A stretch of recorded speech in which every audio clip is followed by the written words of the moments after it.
사랑하고 축복합니다. 인사해주세요. 사랑하고 축복합니다. 뒤에 있는 분들하고도 한번 인사해 보세요. 작년 2018년 3월 1일 날 우리 선한목자교회가 창립 예배를 드렸습니다. 그리고 3월 첫 주를 창립 1주년 기념 주일로 정해서 우리가 함께 기쁨을 나누며 하나님께 예배드립니다. 지금까지 모든 그런 한 걸음 한 걸음이 다 하나님의 은혜이고 하나님의 인도하셨습니다라고 고백할 수밖에 없는 것이 우리 선한목자교회의 모든 모습인 줄 믿습니다. 그래서 1주년 1살 됐는데요. 그 안에서 함께 기쁨을 나누시고 그리고 하나님이 일하실 방금 한 찬양처럼 하나님이 일하실 것을 기대하며 그 기대와 소망을 가지고 기도하며 믿음으로 나아가는 하나님의 사람들 되시길 주님의 이름으로 축원드립니다. 오늘 말씀 사도행전 13장 1절에서 3절 말씀을 통해서 안디옥 교회처럼 이란 제목으로 함께 은혜를 나누도록 하겠습니다. 안디옥 교회. 우리가 교회를 향하여서 교회 개혁을 외치면서 하는 말이 어떤 말들이 많이 있냐? 초대교회로 돌아가자라고 합니다. 초대교회. 초대교회가 어느 교회냐? 바로 예루살렘에 처음 생겨진 그 교회를 초대교회라 하고 이방에 또한 세워진 두 번째 교회인 안디옥 교회를 초대교회라고 이렇게 얘기를 합니다. 그래서 이방 땅에 처음 세워진 교회가 안디옥 교회죠. 스데반 집사님이 순교하고 그리고 예루살렘에 큰 핍박이 일어났습니다. 유대인들 안에서요 박해가 일어난 것이죠. 예수 믿는 사람들을 잡아서 죽이고 가두고 하는 일들이 일어났습니다. 그러니 예수 믿는 사람들이 더 이상 예루살렘에 살 수 없어서 온 세계 각 지역으로 퍼져나가기 시작합니다. 퍼져나가기 시작하면서 안디옥이라는 그런 도시에 가서 거기서도 복음을 증거했습니다. 복음을 증거하고 예수님을 전도했는데요. 유대인들에게만 전도한 것이 아니라 헬라인들에게, 그러니까 외국 사람들에게도 복음을 증거했습니다. 그런데 놀랍게도 그들이 예수님을 믿기 시작한 거예요. 그리고 놀랍게도 그들 안에 성령님께서 임재하시고 역사하셔서 그래서 하나님을 믿는 믿음으로 성장하는 모습을 보게 됩니다.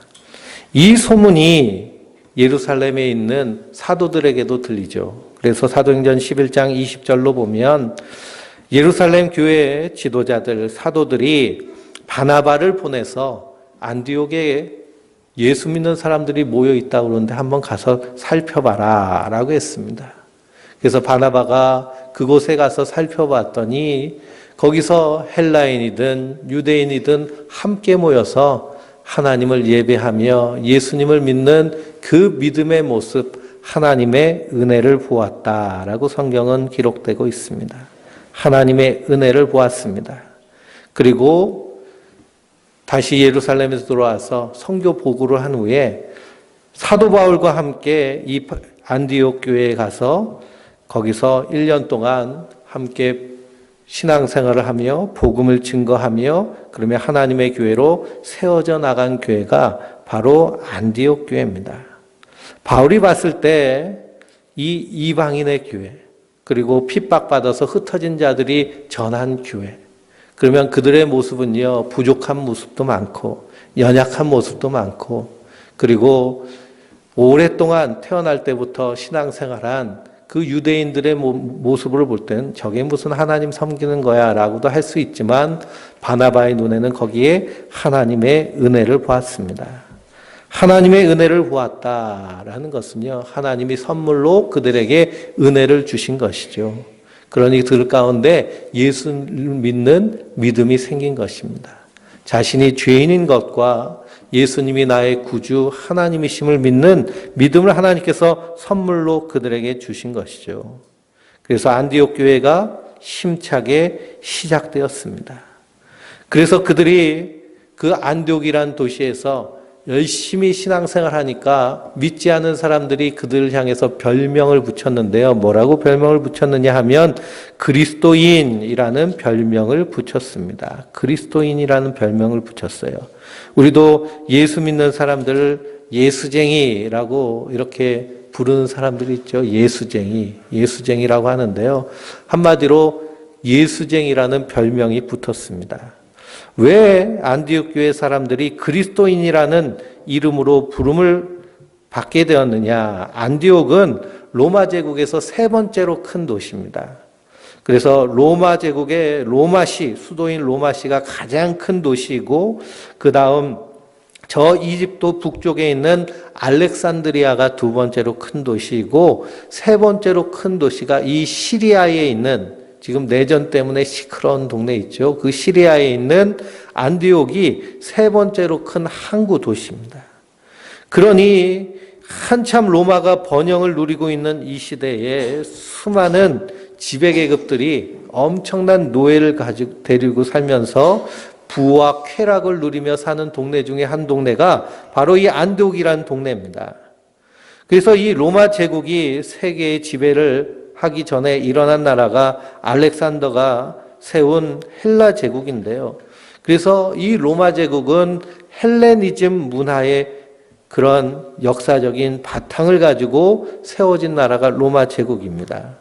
그래서 우리가 그리스 로마 신화를 어렸을 때 많이 들어보셨죠. 제우스 신, 헬라 여신, 이런 신들이 있는데요. 이 안디옥이라는 나라도, 이 도시도 자기들이 섬기는 신이 있었습니다. 그래서 이 로마 제국, 이 헬레니즘 제국, 헬라 제국 안에는요, 도시마다 자기들이 섬기는 신들이 다 따로 있었어요. 그리스 로마의 신을 보면 엄청나게 많은 신들이 있는데요. 이 안디옥은 어떤 신을 섬겼느냐 하면 바카스 신과 다프네 신을 섬겼습니다. 바카스 신. 바카스 우리가 자양강장제 해가지고 바카스 피곤할 때 드세요 하는 바카스인데요. 이 바카스라는 뜻은 무슨 신이냐 하면 술의 신입니다. 술의 신. 디오니소스라고도 하고요. 바카스라고도 합니다. 다프네는 여자인데요. 신은 아니지만 그 다프네를 차지하기 위해서 신들이 경쟁을 벌이다가 희생돼서 결국 나무로 변했는데 그 나무가 바로 월계수입니다. 그래서 올림픽 마라톤에서 승리하면 월계수잎 관을 쓰죠.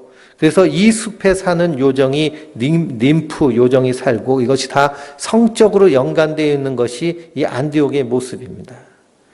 그래서 우리가 이 바카스 친근하게 들리죠. 근데 바카스는 술의 신입니다. 그러니까 안디옥에서 안디옥 사람들이 섬기는 신이 어떤 신이에요? 술의 신이에요. 그러니까 안디옥 사람들은 자연스럽게 어떤 사람들일까요? 네, 술꾼들, 술 취한 사람들, 술독에 빠진 사람들.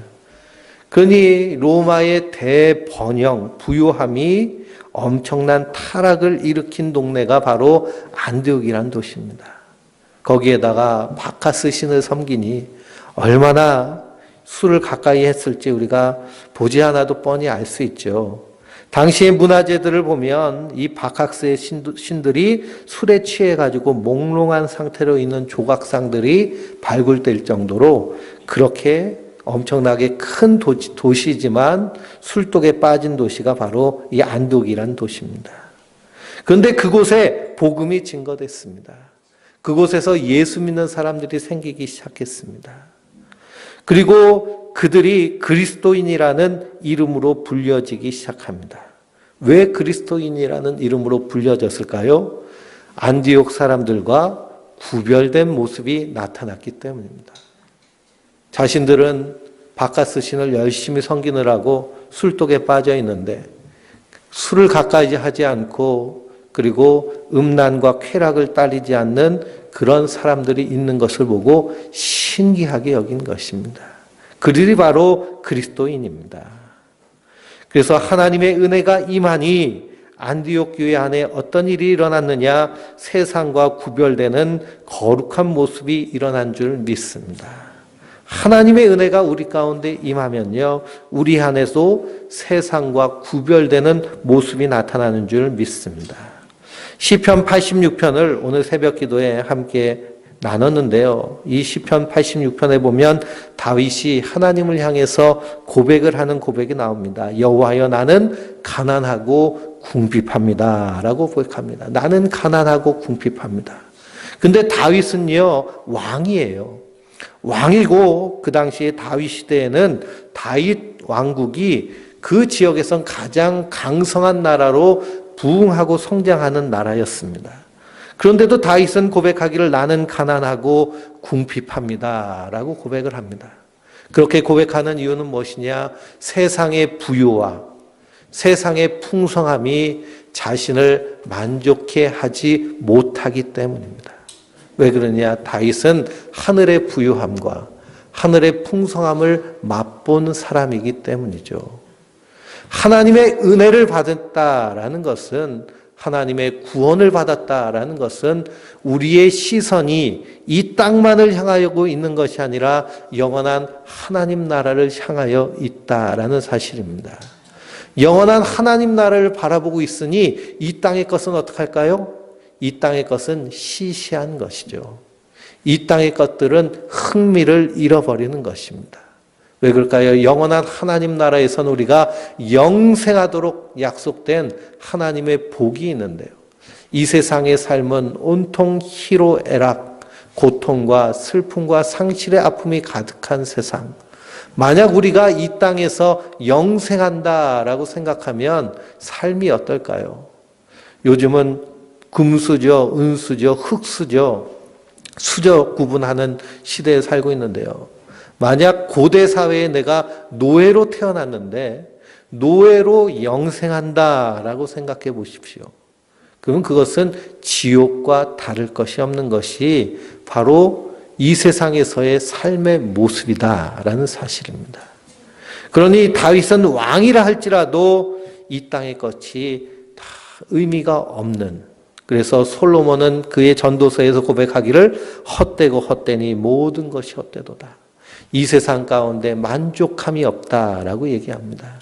왜 그러냐? 이 땅은 다 썩어져 없어질 것이기 때문이죠. 그 다윗이 계속하여서 고백하기를 나는 경건하오니 내 영혼을 보존하소서라고 고백을 합니다. 하나님, 나는 경건한 사람이니 내 영혼을 보존하여 주십시오라고 고백합니다. 우리가 이 경건이라는 말을 우리가 오해할 수 있는데요. 경건, 그러니 마음과 생각과 뜻을 하나님을 향해서 세상 것 다 끊어버리고 하나님만 바라보는 것이 경건이다라고 생각할 수도 있을 것입니다. 그러나 그 시편 86편에 경건이란 말에 각주가 달려 있는데요. 그 각주는 무엇이냐? 주께서 은혜를 주신 자니라고 되어 있습니다. 성경에서 말씀하는 경건은 하나님의 은혜를 받은 자가 하나님 앞에 경건한 자인 줄 믿습니다. 그 은혜를 받았기 때문에 그 은혜를 가지고 오직 주님만 의지하는 사람이 경건한 사람입니다. 그러니 안디옥 교회는 이 하나님의 은혜가 임하니 이전에는 세상 것을 의지하고 이전에는 세상 신을 믿으며 술 취한 인생을 살았는데 이제는 그것을 끊어버리고 하나님의 은혜를 바라며 하늘 소망을 가지고 이 땅을 하늘을 살듯이 살아가는 믿음의 사람들로 세워진 교회가 안디옥 교회인 줄 믿습니다. 우리 선한 목자 교회가 이런 안디옥 교회와 같이 하나님 은혜가 충만하게 임하여서 우리 성도 한 사람 한 사람이 세상과 구별된, 그래서 사도 바울이 빌립보 감옥에 갇혔을 때에 밤새도록 하나님을 찬양하며 찬미합니다. 그때 지진이 나서 옥문이 열리고 죄수들이 도망간 줄 알고 간수장이 자살을 하려고 할 때요, 사도 바울이 막잖아요. 죽지 마시오. 우리는 도망치지 않았습니다. 그때 그 간수장이 깜짝 놀랍니다. 어떻게 하면 당신처럼 그렇게 살 수 있습니까? 그가 사도 바울에게 내가 어떻게 하면 구원을 받을 수 있습니까? 이 말은 어떻게 하면 당신처럼 살 수 있습니까? 라는 말입니다. 하나님의 은혜가 우리 안에 충만히 임하면 우리 안에 거룩함이 일어납니다. 세상과 구별된 모습이 드러납니다. 그 구별된 모습 가운데서 세상 사람들 가운데 하나님이 찾으시는 사람들은 그 모습을 흠모하고 그 모습을 부러워하며 내가 어떻게 하면 당신처럼 그렇게 살 수 있습니까? 라며 주님 앞으로 은혜 앞으로 나오게 되는 은혜의 통로로 하나님 우리를 삼아 주실 줄 믿습니다. 그때 사도 바울이 뭐라고 선언하느냐? 주 예수를 믿으라. 그리하면 너와 내 집이 구원을 받으리라. 바로 그리스도 안에서 은혜를 누리는 자는 세상과 구별된 모습으로 나타나는 줄 믿습니다. 두 번째로 우리가 살필 것은 오늘 말씀에 나와 있는 안디옥 교회의 다양한 사람들의 이야기들입니다. 1절 말씀에 보니까요. 안디옥 교회의 선지자들과 교사들이 있었습니다. 바나바가 있었고요. 이 바나바는 권위자, 위로자라고 하는 별명이 붙은 사람입니다. 그래서 권면하고 위로하는 사람. 그래서 사도들에게 큰 위로가 되고 또 다소에 있는 바울을 불러서 함께 권면하여서 주의 일을 같이 감당하게 하는 사람이 바나바였습니다. 그리고 니게르라 하는 시몬이 있습니다. 니게르라는 말은요, 흑인이라는 뜻입니다. 그러니 흑인, 그 당시에 시리아에서 살고 있는 흑인들은 대부분 누구냐? 아프리카에서 잡혀온 노예들이 거기서 살고 있었습니다. 그리고 루기오는 사도행전의 저자 누가로 보기도 하고 사도 바울의 친척으로 보기도 합니다. 그리고 헤롯의 젖동생 미나인이 나옵니다. 마나인이 나오죠. 헤롯의 젖동생이라면 왕궁에서 함께 자란 사람입니다. 한마디로 왕족입니다. 왕과 함께 같은 젖을 먹고 같이 잠자고 같이 살았던 왕의 친구죠. 그런데 그 왕궁을 마다하고 예수 믿고 이들과 함께한 것입니다. 이런 사람들이 안디옥 교회의 구성원들이었습니다. 우리가 생각할 때 이 구성이 좀 어색하다라고 말할 수 있습니다. 왜 그러냐? 사람들의 모임이란 모두 자기의 취향에 따라 모이기 때문이죠. 그래서 유유상종이라는 말이 있습니다. 학연에 따라 모이고 지연에 따라 모이고 혈통에 따라 모이고 취미에 따라 모이는 것이 사람들이 모이는 모임의 모습입니다. 그러나 안디옥 교회는 너무나 다른 사람들이 함께 모여 있습니다. 흑인도 있고 귀족도 있고 교회를 핍박하던 핍박자도 있고 그리고 부자도 있고 가난한 사람도 있고 모든 사람이 그래서 인종도 국가도 신분도 모두 뛰어넘는 모양으로 하나된 모습으로 서 있는 것이 바로 안디옥 교회의 모습입니다. 교회는 건물이 아니라 우리 성도 한 사람 한 사람이 하나님의 교회인 줄 믿습니다. 이 하나님의 교회, 우리의 머리는 예수 그리스도시고요. 우리는 그 예수님의 몸에 붙어 있는 지체들입니다. 그러니 교회란 것은 한 가족, 한 몸을 의미합니다. 우리가 말씀 후에 성찬을 함께 나눌 때요. 이 성찬은 예수님의 피와 예수님의 살을 의미합니다.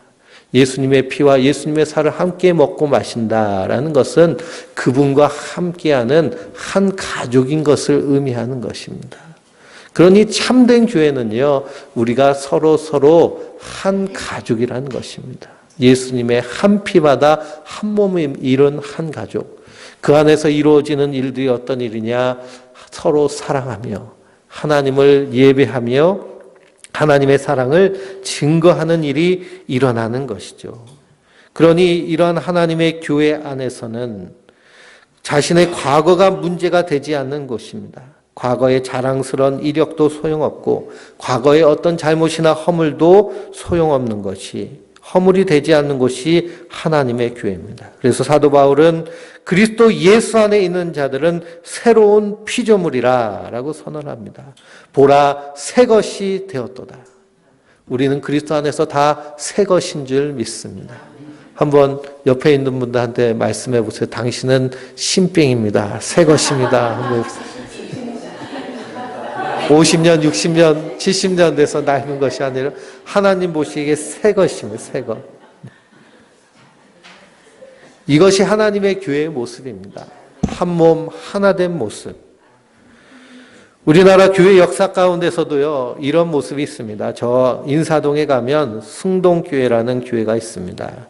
이 교회는 1893년 무어 선교사님이 세운 교회인데요. 처음에 근골당 예배당이란 이름을 가지고 이렇게 교회를 세웠습니다.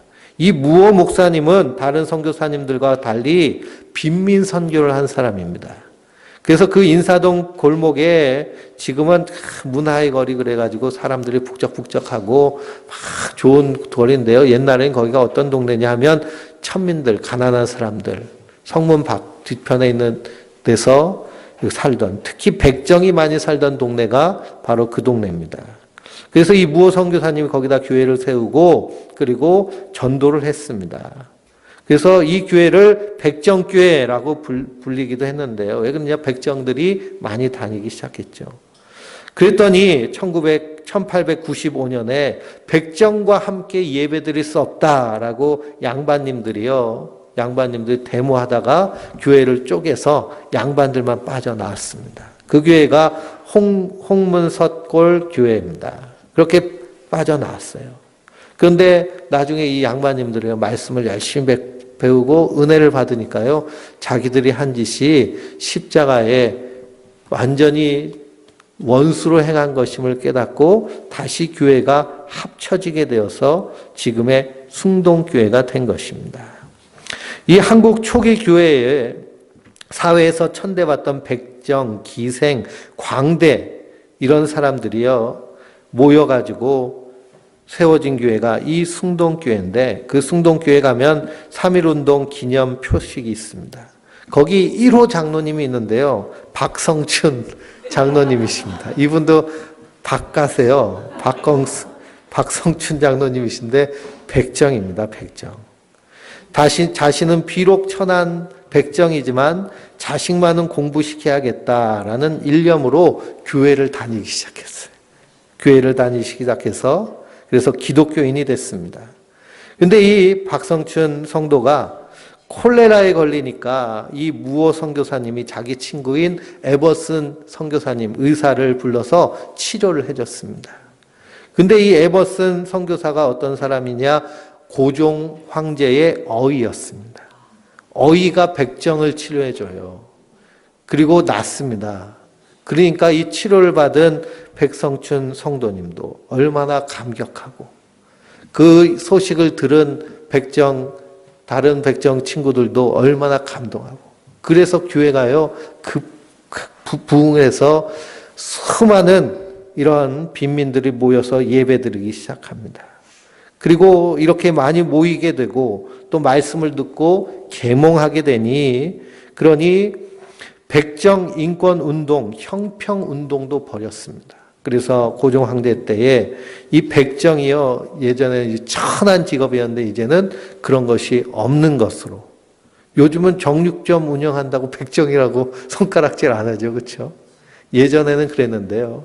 이런 일들을 벌였습니다. 그래서 이 1911년 이 박성춘 성도님이 숭동교회 초대 장로님이 되고요. 그 아들은 세브란스 의과 전문대학을 1회로 졸업을 해서 한국 최초의 외과 의사가 됐습니다. 그리고 일제 식민지 하에 있을 때 북간도로 이주해가지고 거기서 청년 교육을 하고 그리고 교회를 세우고 그리고 계몽 운동을 하는 그런 일을 했습니다. 예수 믿고 성춘이라는 이름도 얻은 백정 박가를 자기를 이렇게 소개합니다. 그러니 성춘이라는 이름도요, 예전에는 백정은 이름이 없었습니다. 백정하고 여자들은요, 이름이 없었어요. 그래서 개똥이 엄마, 무슨 엄마 그렇게 불러서 교회 갔더니 이름이 없는 거예요. 그래서 선교사님들이 그때 이름을 져준 겁니다. 그러니 얼마나 그 조선 말기 일제 초기에 얼마나 이 빈부 격차가 심하고 그리고 남녀 차별이 심했는지 모르는데요. 그래서 이렇게 세워진 교회, 숭동교회가 일제 때 민족운동에 큰 역할을 합니다. 1919년 2월 20일 날 전국 전문학교 학생 대표들이 교회 지하에 모여서 독립운동을 위한 기도회를 하고요. 그리고 저 남대문의 상동교회, 그리고 여기 인사동의 숭동교회가 합해서 민족대표 33명 중에 한 사람을 배출하고 그리고 함께 만세운동을 하는 기미독립선언서 1500매를 학생대표들에게 배포하고 하는 그런 독립만세운동의 본거지 역할을 시작한 것이 바로 이 숭동교회의 모습입니다. 그 시작은요, 백정교회로 시작하였는데 하나님의 은혜가 임하니 양반이든 백정이든 다 그리스도 안에서 하나가 되는 모습입니다. 이것이 하나님의 교회의 모습입니다. 이런 곳에서 복음이 본격적으로 이방을 향하여 전달되는 전초기지가 되는 것이죠. 그래서 오늘 안디옥 교회의 모습을 보니 이렇게 다양한 사람들이 모였지만 한 마음 한 뜻으로 2절 말씀에 주를 섬겨 금식할 때에 라고 되어 있습니다. 주를 섬겨 금식할 때에 성령이 이르시되 내가 불러시키는 이를 위하여 바나바와 사울을 따로 세우라 라고 말씀하십니다. 안디옥 교회가 이렇게 한 마음 한 뜻으로 주를 섬겨 금식했습니다. 주를 섬겨 금식한다라는 말에 주를 섬긴다는 말은 영어 성경을 보면 워시핑, 예배한다라는 것입니다. 안디옥 교회는 열심히 모여서 하나님을 예배한 교회입니다. 그리고 금식했다라는 것은 전적으로 주님을 의지하였다라는 것입니다. 우리가 금식하는 이유는 무엇이냐? 내가 금식 기도의 능력으로 이런 일을 행하였다라는 것이 아니라 내가 힘이 없기 때문에 식음을 전폐하면서 주님을 의지하고 주님을 바라보는 것이 금식의 본래된 의미입니다. 그러니 이렇게 주님만을 의지하며 주님만을 예배하는 사람들이 모여서 날마다 함께 떡을 세고 그리스도의 한 몸으로 이루니 성령께서 그들 가운데 강하게 역사하여 주시는 것이죠. 그래서 바나바와 바울을 따로 세워서 그들을 이방 선교의 선교사로 파송하는 최초의 선교사를 파송하는 교회가 된 줄 믿습니다. 이것이 안디옥 교회의 모습입니다. 이 안디옥 교회의 모습이 우리 선한 목자 교회의 모습이 되길 주님의 이름으로 축원합니다. 하나님의 은혜가 임하니 세상과 구별된 교회. 그러므로 성도는 우리는 하나님의 은혜 받기 위해서 열심히 주의 전으로 나와서 주의 말씀을 듣고 기도하며 찬양하며 예배해야 될 줄 믿습니다. 다양한 사람이 모였지만 하나 된 교회, 그것이 안디옥 교회인데요. 우리도 다양한 연령, 다양한 사람들이 모였지만 그리스도 안에서 한 몸이라는 사실을 잊지 마시기 바랍니다. 성령님께서는 우리를 그리스도의 한 몸으로 만들기 위해서 지금도 일하고 계시는 줄 믿습니다. 너와 나의 관계가 아니라 우리는 서로 한 몸, 한 가족, 한 지체라는 사실을 한순간도 잊지 마시기 바랍니다. 마지막으로 안디옥 교회는 모이기에 힘써 예배하며 주님만 의지하는 교회. 그렇게 할 때 주님께서 사명을 주셔서 그 사명을 감당케 하십니다. 이것이 바로 교회의 온전한 모습이고 교회의 온전한 사명입니다. 이것을 위해서 주님께서 우리를 부르신 줄 믿습니다. 그래서 우리 선한 목자교회가 안디옥 교회처럼 이렇게 은혜가 충만하여서 하나된 모습으로 주님 앞에 예배하는 예배자를 온전히 섬으로 하나님 살아계신 그 놀라운 역사를 우리 인생 가운데 경험하며 주님의 영광을 올려드리는 하나님의 교회, 하나님의 사람들 되시길 주님의 이름으로 축원드립니다. 기도하십시오.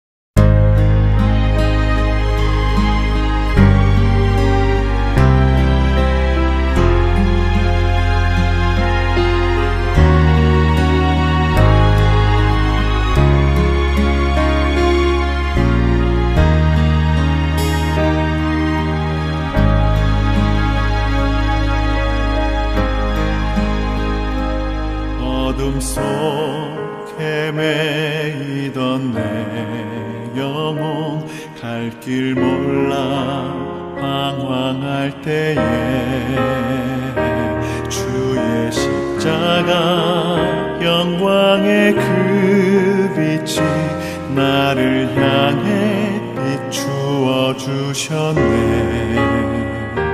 주홍빛보다 더 붉은 내 죄 그리스도의 피로 씻기어